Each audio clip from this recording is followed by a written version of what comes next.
Hey everybody, welcome back. This video we're going to start talking about something called an arithmetic sequence.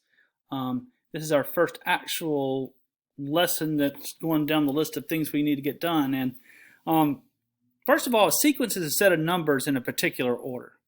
Now, they don't have to be arithmetic. They can be just some order, and that's part of the game, is figuring out what that order is. Or not what the order is, but what's the pattern.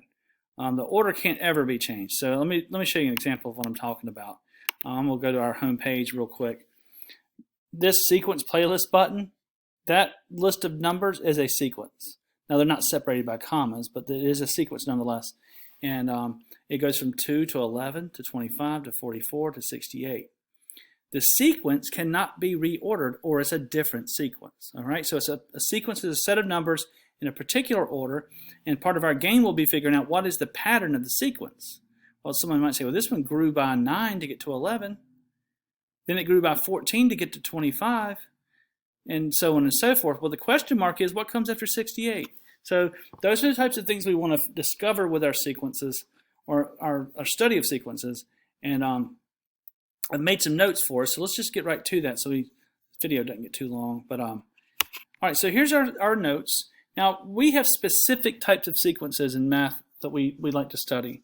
In Math 1 in particular, is an arithmetic sequence, and we have another one called a geometric sequence. And you could say that there's a squaring sequence, and there's all kinds of sequences. But the one in particular we want to study today is the arithmetic sequence. All right, and the definition here, I'm going to read to you and make sure we all kind of understand this. An arithmetic sequence, that's the name of it, is a numerical pattern that increases or decreases, it can go up or down, that means, at a constant rate, called the common difference, denoted by the letter D. All right, so what this common difference means is, if you think about the distance between 3 and 5 on the number line is 2 units. The distance between 5 and 7 is 2 units. And since the number is getting larger, the common difference is positive. See, D equals 2? But for it to be arithmetic, it has to be the same everywhere. If it violates anywhere, it's not arithmetic. All right, so that's an increasing arithmetic sequence. Common difference is 2. Over here, we look at this guy. We see it going from 33 to 29. So it's going down. 29 is 4 units smaller than 33. And it keeps on with that pattern. 29 to 25, 25 to 21. So it's a down 4, down 4, down 4, down 4, right? And so we would say the common difference is -4, right? So if you have to calculate a common difference, you take a term and you subtract the preceding term, the one before it to the left. Because remember, these progress from left to right. So 5 minus 3, 7 minus 5, 9 minus 7, 11 minus 9, and so on. Now notice over here, if I ask a student to calculate me a common difference, or they need to use it for a reason, some people just want to keep their numbers positive, and they'll do it in this direction. 33 minus 29 is 4. That's the distance between them. That's true. But it's a negative common difference because the sequence is decreasing. Right? If someone said, oh, Mr. Ellis, there's a distance between my 4 units on the number line, that would actually be a true statement. But since this is a decreasing sequence, then we would call the common difference -4.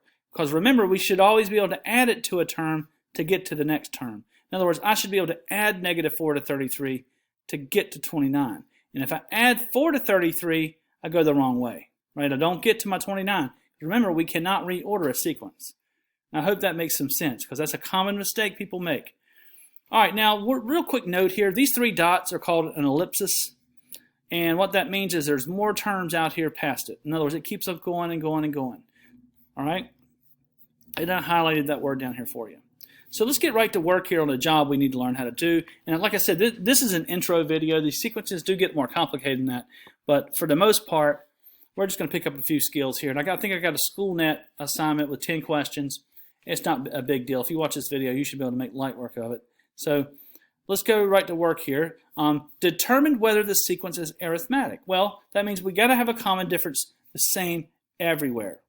And I will show you how to calculate that accurately and without making a lot of mistakes. All right, so I've written the sequence down here. And some people might be going, Mr. Ellis, I can tell that that's got a 2 between every one. You'd be right. But to actually calculate it, the calculation would look like this. -2 minus -4. And that's -2 plus 4, which is 2, right? Negative, negative gives me a positive. The next one would be 0 minus -2. And we'd get 2 again. And the easy one is 2 minus 0, which is 2 again. So check, check, check. They're all the same. It is an arithmetic sequence. Right? Now I'll update the notes like always in a minute.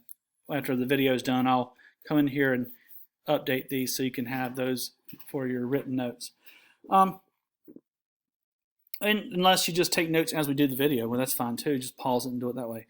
Okay, so now we're looking at another sequence here, and they want to know, is it arithmetic or not? They're fractions, which tend to intimidate people sometimes. They don't like them. I'm going to show you how to, I'm going to do these kind of quick because the videos get long. I'll show you a trick with the calculator. But I'm going to go back to my scratch pad here and kind of calculate these out. And if you'll remember just a second ago before I moved it, I'll go ahead and write the sequence down so you can still see it. It's 1/2, 5/8, 3/4, and 13/16. I don't know if it had a dot, dot, dot or not, but I'm putting one there, okay? Okay. Is this an arithmetic sequence? Well, if it is, they all have to have the same different distance between them. So 5/8 minus 1/2. So this would be an increasing sequence, by the way. So 5/8 minus 1/2. I don't know if you've ever done that fraction before, but that will give you 1/8. You can try it on your own, and I'll show you how to with a calculator if you need one. And then we got 3/4 minus 5/8. Well, 3/4 is 6/8, right? 6/8 minus 5/8 is still 1/8. So far it's checking out. All right, so now we got 13/16 minus 3/4. Okay. All right, so 13/16 is actually, I mean, it is fine. This guy here would become 12/16. 13/16 minus 12/16 is 1/16. And that is not the same, so this is not an arithmetic sequence. Okay? And that's how you would discover that one. Now, I got one more problem here I want to do with you, and I guess I should have cleaned that board off before I did that.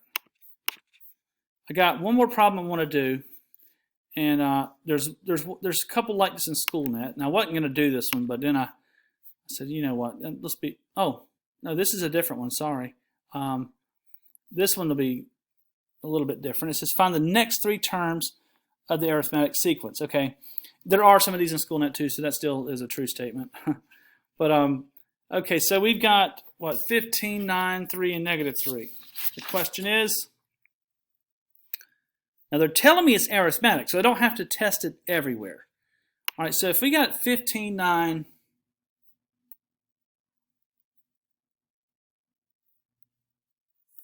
-3,